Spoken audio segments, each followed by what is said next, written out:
2015, June of 2015, I was diagnosed with stage 3 colon cancer. Did surgery, 6 months of chemo. Got back at it thinking, you know, it was over with, you know, kind of a blip on the radar.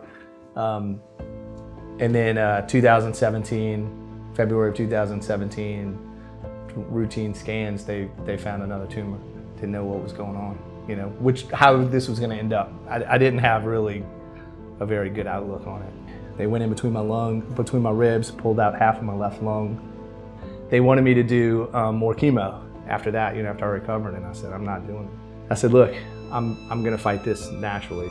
And during that time of research, I came upon, you know, learning that endurance training builds the immune system against terminal disease. So I told her that I'm gonna go from stage 4 to 140.6 and do a full Ironman. Now I've got half a lung, but I'm gonna do it. And I've just been training since. So I was running my first ultra, it was a 50-mile ultra marathon through New Orleans, the New Orleans Ultra Marathon. And I thought about, man, I'll start a foundation based around my endurance journey. I'm gonna raise money for kids who have lost a parent or loved one to cancer. He lost his dad when he was younger. He wants to give back to the community.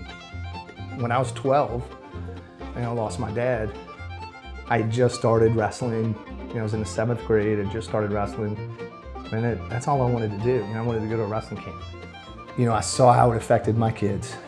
I'm sure that there were things that they kind of knew. I can't ask that. There's got to be millions of stories that kids are thinking about that they want. So after the race, a few days after the race, I threw it out there to them in a group text. And so it just kind of bounced around ideas, you know, how are we going to do this? What's the name of it, you know? He asked all of us, and we were all spitballing, and my wife, that was one of her selections, was Running for Dreams. I think the goal is to provide aid to families that have lost a parent to cancer. I haven't been able to find any other foundation that this is their mission. What's most impressive to me is the commitment to not only himself, making himself better, but to helping others. It can be hard to find time to, you know, work on yourself, let alone give back to others. We could have lost a parent to cancer, and as thankful as he is, he's giving back to those who weren't as lucky as we were. I just think it's so amazing that he comes from having stage 3 and 4 cancer with a less than 40% chance of living, and now he's doing all these things, over 5 years cancer-free, and he's gonna run an Ironman. Running that kind of a distance, doing an endurance event like that, it's a physical toll, but it's such a mental grind. And I think, and that's what the cancer journey is, you know, it's such a mental grind, you know, to get through it. It's so stressful. It gets harder and harder as you go through it. You know, you're going through treatment and those treatments are taking a toll on you. And it's the same thing, you know, the mileage is just a toll. I don't know, it just takes hard work. That's what's been pretty special about it, just seeing his commitment.